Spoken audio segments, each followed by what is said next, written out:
Hi everyone, here's the update on our radishes, the French breakfast radish. They've grown quite a bit, so it's exciting. They're getting bigger. I'm going to have to thin out this container, so they're not all going to be able to grow in there. And I'll put them in giant grow bags that I'll show you that I have. Here's the basil progress. This is Genovese basil I got from the 99-cent store. 25 cents a pack. It did exceptionally well. I wasn't thinking that any of them were going to germinate in time. There's a few right there. So we got, 3, 6, 7, 8, 9, 11, 12, about a dozen plants. And a little baby right there. And then radishes, looks like all of them did well.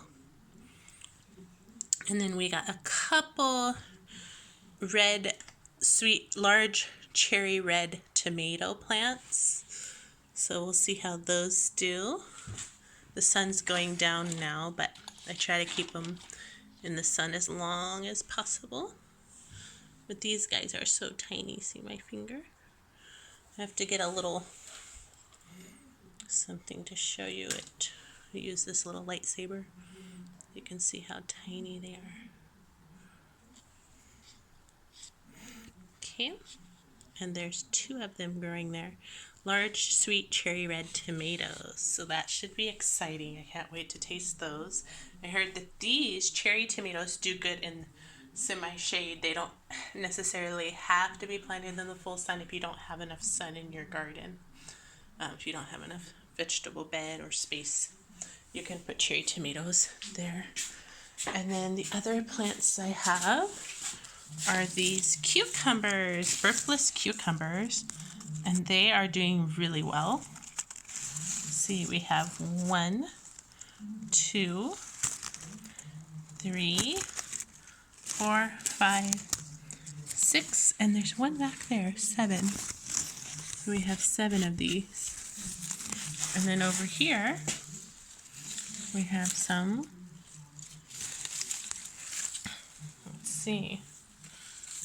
We have some more. 1, 2, 3, 4, 5, 6. So there's 6 there, and there's 6 here, or 7. So we got a little over a dozen. So that will be nice to have cucumbers. And this one is showing its true leaf. So once they show the true leaf, you're able to plant them out in the garden, and especially if this is time. And this is time. This is March 10th. So March 20th is the first day of spring. I think I'm going to wait until the 20th to put, I might put these 2 big ones out though tomorrow when it's nice and in the early morning.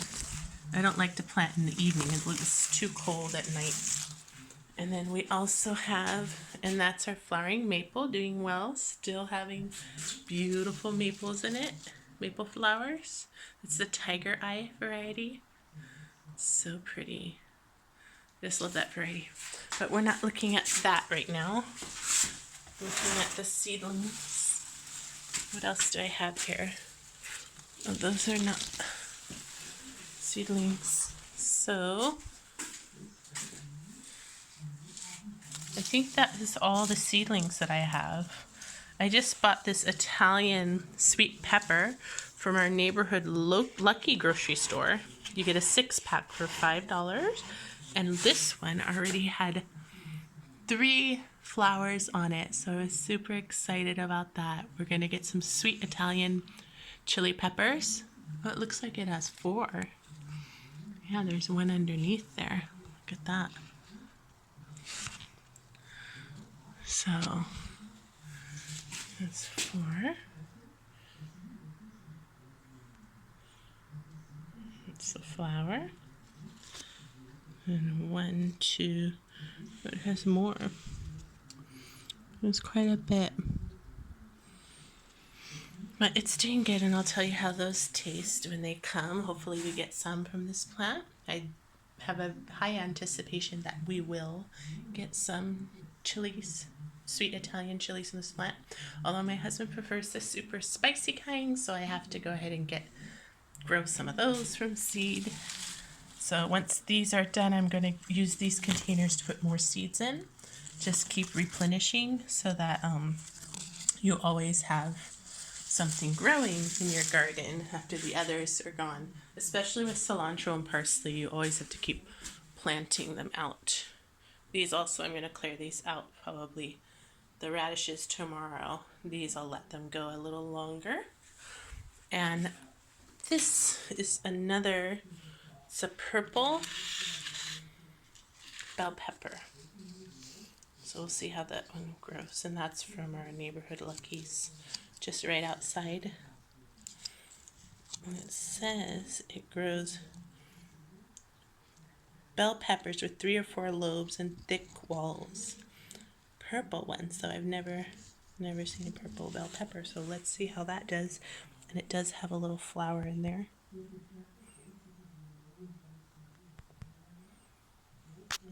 Hard to see there. I don't know if you can see, but there's one real deep right in the center of this plant. There is a flower there. See if I can get it to focus. So small. It's right about, yeah, there you can kind of see it.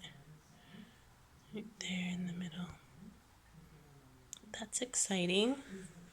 And then I will show you the rest of our seedlings that we have out here. This is all in my sunroom where I keep it like a little greenhouse. So everything thriving in there and doing well. And as the sun's going down, I lift them up and put them in the windowsill. Those 3 are cherry tomatoes. So the cherry, red cherry, large cherry tomatoes. So there's 3 of those. I think the middle one is a different kind of bush. It's a bush tomato. So I don't think that one's cherry. I'm going to have to put that one in a grow bag that I have over here. The other 2 definitely are cherry tomatoes. Over here we have our apricot tree is in full bloom. The wind keeps blowing off the blossoms, but it's doing pretty good so far. It's got a lot of blossoms there growing. And everything here is coming in. I just threw some mustard seeds down. I'm going to have to thin those out. We're going to have mustard. We're putting in this first time growing. We usually grow Roma because it lasts till the end of the season. This is our San Marzano tomato plant. And this is going to do really good here. It's first time growing tomatoes in a grow bag, but we're going to just head and see how it does. But this is a pretty big grow bag. It's about 30 inches around. And this is red elongated fruit used for paste and puree. 70 to 80 days to harvest. So it takes a little bit longer than your average. Like the early girl, I think it's a lot less. So I got 3 early girls in the same pot. I got lucky. So 3 seedlings came together in this one pot. And I'll show you what that one says. It's an early girl variety. This is also from our neighborhood Lucky grocery store. I believe they were $2.99, so this came out to about $1 each because I got 3 of them all. They were all squished together though, and I had to carefully dissect the roots with a chopstick so no damage. This tomato, I don't know what VF stands for actually. Flavorful medium-sized fruits, great for slicing, matures in 52 to 54 days. That's really early. That's really quick. And that's the early girl. So I have, and they're pretty good size. I mean, this is the tag. They're about the same height of that. They did have one early girl that was a lot bigger, so it was hard to compromise.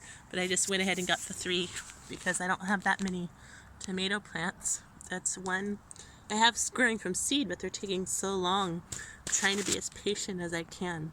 I just wanted to get a little bit of a head start. Being it's a pandemic, I want to make sure we have some tomatoes on hand. There's one. It's about the same size. 2 early girl and 3. All 3 are early girls. They were all in the same pot. And then here next to it we have a little goldenberry plant growing. So we'll see how that does. I might have to move that to its own pot. The other beds, we haven't planted in them. That's for the kids. They each get their own little bed. So there's 1, 2, 3. There is a potato in there because it was growing underneath these stepping stones. And then these are from last year, our onions. They needed more space. They were in a pot, but they were getting crowded out. So I just transplanted them in here yesterday right before the rain. And I think that's the perfect time to transplant. So they're doing really well. It's not too much heat. And here we have the Better Boy tomato. I got them mixed up. So one of them, I believe that's the Better Boy, and then an Early Girl tomato. So we do have a few Early Girls, and there's baby loquat trees in here. The seedlings from this fruit that we ate. They just started growing. And then we have the random garlic. I need to transplant to the garlic section. The potatoes, I need to transplant those. A tulip, I don't know how that got in there. And some mint. And there's different varieties of mint. We have chocolate mint, orange mint, and spearmint. All of them are great. And they all have a little bit different smell to them. We have some more garlic here. Look at that. 4, 5. This is a flower plant. I believe that's crocus. So I'm going to have to spread those bulbs out as well. They're all bunched together. So this bed we're going to redo a little bit better. And there's a peach tree back there. I have to take that guy out too. That's just from the seeds. Is that a peach or apricot? I think that's apricot from this tree. So the seeds fall down and then it sprouts up here and there. This is my beautiful goldenberry. I let go of 2 goldenberry plants today, but this one I'm going to hang on to. So I have a lot of faith in it. It's going to do wonderful. I let go of 2 additional ones the week before that, and now I'm down to just 1 and some seedling ones, some baby ones. But this guy's doing really good. He's double branched. I'm going to put him in the ground. And then I have another, I have more seedlings here, if you hadn't seen. This is zucchini. A lot of these dollar store seeds just didn't take. So I only have like a few. And I knew this would possibly happen. Could be the potting soil, the seed starting mix. So maybe they're more sensitive to that. This is the other goldenberry seedling that I have growing alongside this bougainvillea bonsai. So that's a goldenberry that I'd like to put in the ground as well, or put in a pot. And here's some more seedlings from the dollar store. They didn't do so well. They're tomatoes, little cherry tomatoes. Or no, these are regular sized tomato plants. And then it looks like nothing else has come up, but I had parsley and basil and cilantro on each corner. And these are doing well. These are the yellow pear tomatoes. They're like little cherry yellow tomatoes, pear-shaped, and they're so very sweet. I love this variety tomato. I always have it every year growing in our garden. And usually it is from seed, by seed. So it takes a little time to get there, but it'll get there. They're so great to grow. If you want one, tell me below in the comments and I'll gift you one because I have lots of them here. Looks like I have 2, 3, 4, a dozen. So there's a dozen there that need to be thinned out. And I'm going to put them in a looser seedling mix that'll do better. We have some more pots here that I haven't gotten to yet. An amaryllis, a little dragon fruit, dried out. I have this beautiful heart-shaped trellis. I just love this little trellis. If you can find anything that's like metal that you can hang in your garden. You can use it as a trellis. And I had a couple things I came across. This one I kept because I loved the heart shape. And I just thought it would look really nice and having fruits hang off it. And it actually does that, just that thing. It's very aesthetically pleasing to look at. It's joyful and has all of this vining going through it that's going to make it even more beautiful to see little like oblong orange passion fruits hang off of it, and full sun, so they'll get ripe and sweet, a lot of sweetness on this heart-shaped trellis. And the vine goes straight down right into the ground. It's just one vine, Y-shaped vine. Climbs all the way up, and then it has other leaves that are gonna slowly follow it up. This vine's about 3 years old. I got it from somebody on Craigslist. So that, it was $20 for this one plant. And we met at Costco. I thought it was a great deal.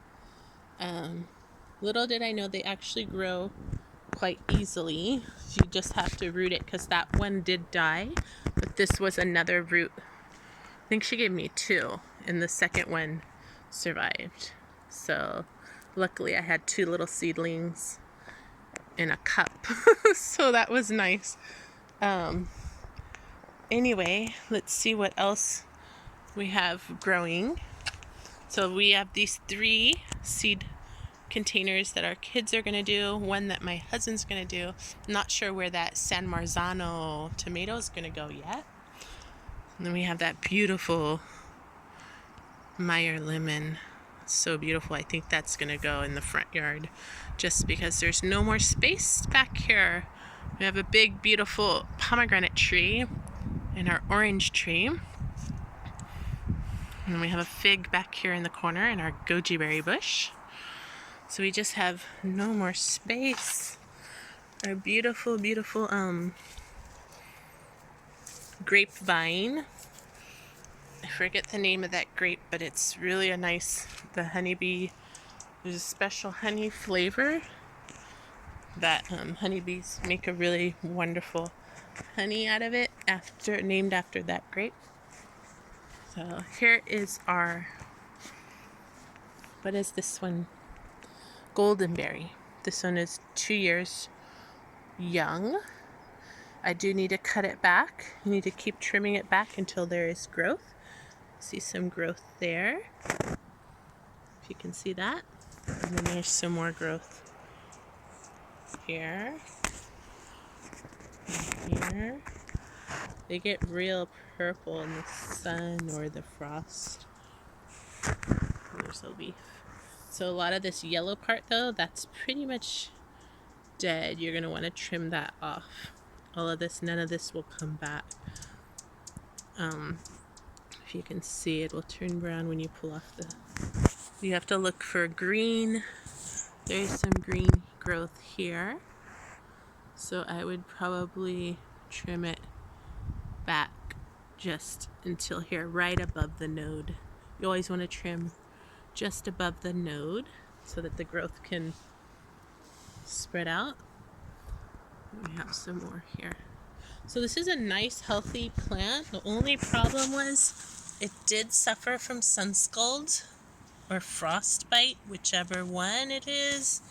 I don't know, but I'm not sure if this one, it might need some Ivy Organics trunk protection, that organic protection that you put on the trunk to help save it, because it looks like it's doing fine up here. It has growth and it's green, still green all the way up, so it's not completely dead. I don't want to cut that part off, but I almost thought about trimming just that, but then I would have to trim this one as well and that one, so I don't want to do that yet. I will give you an update on this plant after I prune it back a little bit more. It was almost 5 feet.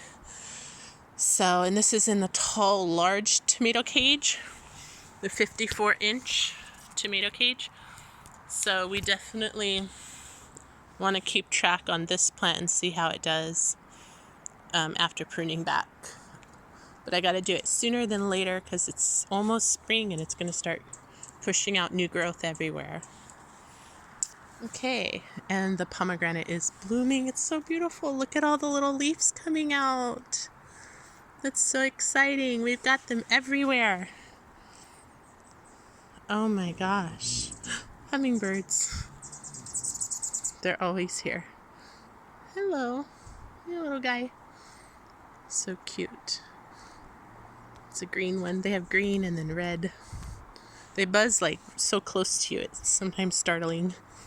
So that's the red pomegranate. This is Utah sweet pomegranate bush. And it's just a really nice sweet variety, and you get abundant amount of fruits on this guy. I do prune the back just because we walk this way, so I prune the side back. I haven't pruned it since last season, but this pomegranate bush is about, I'm gonna say 6 years old, 6 or 7. It might be older. We moved, so we're going on 12 years. We didn't plant anything except for that orange the first year. So wow, yeah, this guy's older than I thought. He's about 10 years old. But we planted him later, much later. First year it was just all nothing but dirt back here. So we had to, and that's our oleander. He's taking up a little space, but he's hard to eradicate. So we like his white flowers anyways, beautiful white flowers. And our black mission fig tree. I'll show you if there's, oh, there is growth. See that? Those are little figs right there. Well, that's exciting. I'll keep updating on those. Look at that. Oh my gosh. These are my mom's favorite. I'm going to have to keep showing her these. These are great. Yeah, black mission fig is one of the sweetest variety figs that you can find. It needs a lot of heat. The only problem I have with this fig tree now, with them ripening up in time, is that they're a little bit in the shade because our neighbors planted some flowering pear trees that they keep trimming, but they kind of tower over at the end of the summer. All of this area is shaded, so it's hard for anything over here gets more sun. And also the pomegranate tree kind of shades it a little bit too. But it's hard for these guys to get ripe. They need a lot of heat, a lot of sun. Look, the leaves are coming too. Wow, it's so beautiful. I just love this fig tree so much. This is one of my favorite picks in the garden. Never thought I would ever be able to grow one. It's like I'm from the desert climate. So from the desert to the Bay Area to finally somewhere I can grow. It's a little bit more mild here. And now it's shaded out. But what I can do, I do have a little sprouting. It will grow the breba crop at the beginning. Breba, B-R-E-B-A, will come, like these are brebas. They come in and they do ripen. Takes some time. But by June, these will be pretty ripe. If you get to them before the birds, still if the birds get them, I cut it off the part the birds ate from and give it to the rabbit, so the rabbit gets spoiled as well. But we get a good dozen off of the breba crop. Then after that we get the main crop. So it looks like each and every stem has fruit on it. So that's actually really good news. I have to keep an eye on this tree. Look at that. So pretty. And I love the coloring on them.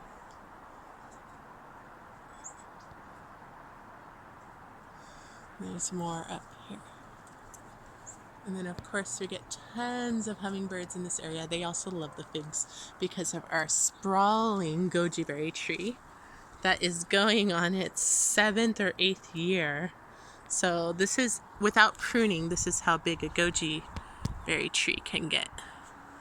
It's about 11, 12 feet tall, and it branches out and hangs over like umbrella shape. But it's more like a big giant pomegranate bush, pretty similar to the pomegranate bush. They're spread out far enough that it gets enough heat to ripen the berries because they're so small, they don't need that much heat. So it's actually planted in the best spot. It's behind in the west. This is west facing behind me. So it is getting the late evening heat sun, which helps ripen up all those berries. I think I can find some flowers for you. Some of this bush hangs behind the shed, and you'll get more flowers just directly behind it, because I don't know why we just get more flowers and fruit. There's not so much wind. It's protected a little bit better. There's a lot of wind. This is full of fruit. You can see actually all the flowers are now. No, these are flowers. They're gonna bud out. New growth. All the new growth. So all the goji berries grow on the new growth. So if I wanted, I can cut this bush back a lot farther and see how this is a new branch. All these are new berries on that new branch. So if it gets too aggressive, it's pretty aggressive already. If it gets too aggressive, like you get a lot of volunteer plants. Like this one's about 3 years old. I haven't taken it out yet. I need to take it out. We have a Concord grape right here. But this goji berry does so well. The hummingbirds just love, love, love the nectar. It gives them instant energy. It's a superfruit. So it's superfood. It's wonderful superfruit berry to eat. Super sweet, addictive, and high in so many vitamins and nutrients. Really, really good for you. See if I can show you some more. And that's the goji berry. I just love this bush. It's amazing. And there's more over there growing. Okay, I'll get back to you. Oh, did I show you? I got all the aphids off of this. This is called a Awori Satsuma Mandarin. So it's an ultra dwarf. It's a really, really small guy. So he won't get that big. They already don't get that big. And I already see some more aphids coming back. But I've been keeping an eye on this guy, trying to keep him clean. I'm going to spray the neem tomorrow, or I can do it tonight actually. Well, it looks like it might rain some more, so probably tomorrow. You don't want to do it when it's raining because it'll just wash right off. But look how much flowers we have on this tree. Little dwarf tree. There's flowers everywhere. And these leaves all had aphids all over them. They got it all cleaned up.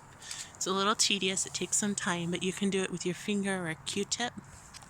You just rub off the aphids. You can spray them with the neem oil to kill them. You could also, a lot of new growth too. Here's our fruit, our one and only mandarin fruit. So that's doing good. Yeah, it's doing really good. I'll keep you posted on this tree and how it does. And this is the trunk size. This is after 3 years. And this, it was in the ground, but it wasn't doing well. It was struggling, and all the leaves were falling off. So I put it in this wine barrel to baby it till it's old enough. I brought it inside in the winter, but now it's almost spring, so I put it back outside. It's actually been outside for a while now. It's doing good. It's the most frost tolerant mandarin tree.